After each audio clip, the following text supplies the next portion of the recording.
6 है। प्रश्न नंबर 6 देखिए, एम्पियर का परिपथीय नियम लिखिए, सिद्ध कीजिए। इसका उपयोग कर अनंत लंबाई के धारावाही चालक तार द्वारा उत्पन्न चुंबकीय क्षेत्र का व्यंजक ज्ञात कीजिए। तो यहाँ पर देखिए एम्पियर का परिपथीय नियम पहले हम लोग देख लेते हैं। तो यहाँ पर देखिए, किसी बंद परिपथ की सीमा के अनुदिश चुंबकीय क्षेत्र वेक्टर बी का रेखीय समाकलन पथ द्वारा घिरी नेट धारा I का म्यू नॉट गुना होता है, ठीक ना। तो यहाँ पर आपको परिपथीय नियम जो एम्पियर का है देख लें। तो यहाँ पर देखिए, ये देखिए रेखीय है, क्या है ये रेखीय समाकलन ये बोलेंगे इसको। और ये देखिए आपका vector B dot vector D L equal to आपका होता है mu naught I into N E T. तो ये आपका फार्मूला होता है, ठीक ना, एम्पियर के परिपथीय नियम का। तो यहाँ पर देखिए एक फिगर बनाना है आपको। ये फिगर देखिए है, ये देखिए ये डीएल जो ये देखिए एक चालक तार की लंबाई है, और यहाँ पर ये बिंदु मुख्य बिंदु, और यहाँ पर देखिए आपका ये ओ है, और यहाँ पर धारा इधर जा रही आई, और ये आर जो आपकी त्रिज्या है, और ये बी जो चुंबकीय है, चुंबकीय क्षेत्र, ठीक ना। ये धारा तार के कारण पी बिंदु पर चुंबकीय क्षेत्र, तो तार के कारण किस बिंदु पर, पी बिंदु पर चुंबकीय क्षेत्र। तो ये आपका बी बराबर क्या हो जाएगा, म्यू नॉट अपान 2 पाई और इंटू में आई अपान आर, ठीक ना, आई अपान आर। समीकरण नंबर 1 मानिए इसको, ठीक है। समीकरण नंबर 1 मानने पर उसके बाद देखिए जब इसका रेखीय समाकलन करेंगे तो बी वेक्टर बी होगा, और ये क्या हो जाएगा, वेक्टर डी एल हो जाएगा, ठीक ना। बराबर में रेखीय समाकलन करेंगे बी, अब ये बी डी एल ये कॉस 0 अंश, ठीक ना। जब इसको थीटा लेंगे तो ये क्या हो जाएगा, कॉस 0 अंश। 0 अंश ये देखिए 0 अंश का मान कितना होता है, 1 होता है। तो यहाँ पर देखिए क्या हो जाएगा, देखिए बी डी एल हो जाएगा। जब 0 अंश का मान कॉस 0 अंश का मान 1 रखेंगे तो ये क्या हो जाएगा, रेखीय समाकलन में बी डी एल। समीकरण नंबर इसको 2 मान लीजिए, ठीक है। अब आगे चलते हैं। अब देखिए समीकरण 1 व समीकरण 2 से, तो समीकरण 1 आपका ये था, समीकरण 1 रेखीय बी वेक्टर डी एल, और ये रेखीय समीकरण mu 0/2 pi I R upon D L, ठीक है। दोनों को लेकर चल रहे हैं साथ में, ठीक है। तो ये आपका हो जाएगा, ये रेखीय B vector B dot vector D L, और ये हो जाएगा म्यू 0/2 पाई आई अपान आर, और ये रेखीय डी एल हो जाएगा, ठीक है।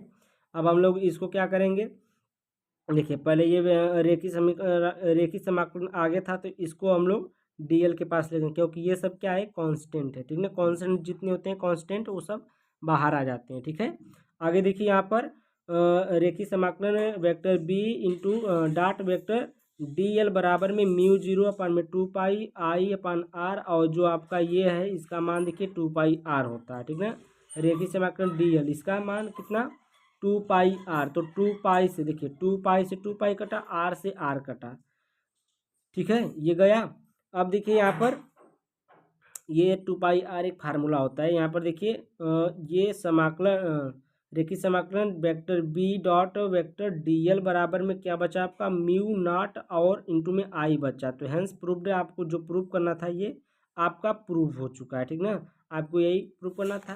देखिए क्या प्रूव करना था आपको, ये देखिए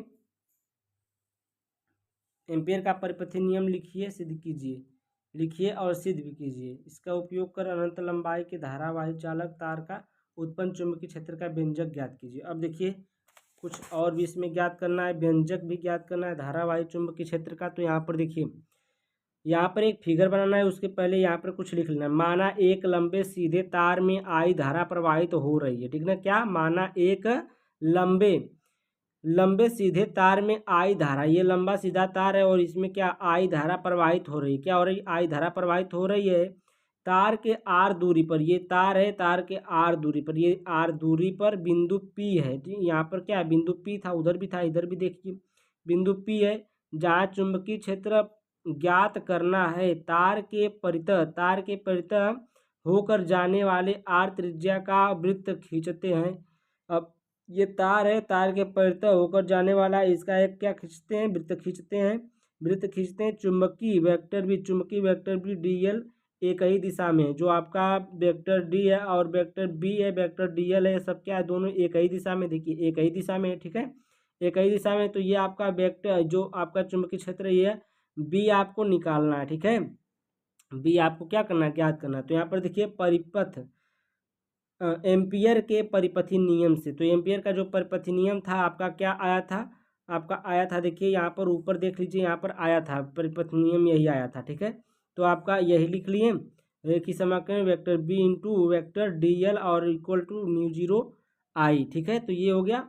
और यहाँ पर देखिए, यहाँ पर जब इसका ये वेक्टर हटेगा तो यहाँ पर कॉस जीरो अंश, तो यहाँ पर B D L cos zero अंश, और यहाँ पर क्या हो जाएगा, म्यू नॉट आई हो जाएगा। और कॉस जीरो अंश का मान 1 होता है, तो ये रेखी समाकलन बी डी एल, और बी कांस्टेंट है तो ये बाहर निकलेगा, तो ये क्या हो जाएगा, रेखी समाकलन D L equal to mu zero I हो जाएगा। ये हो गया यहाँ तक।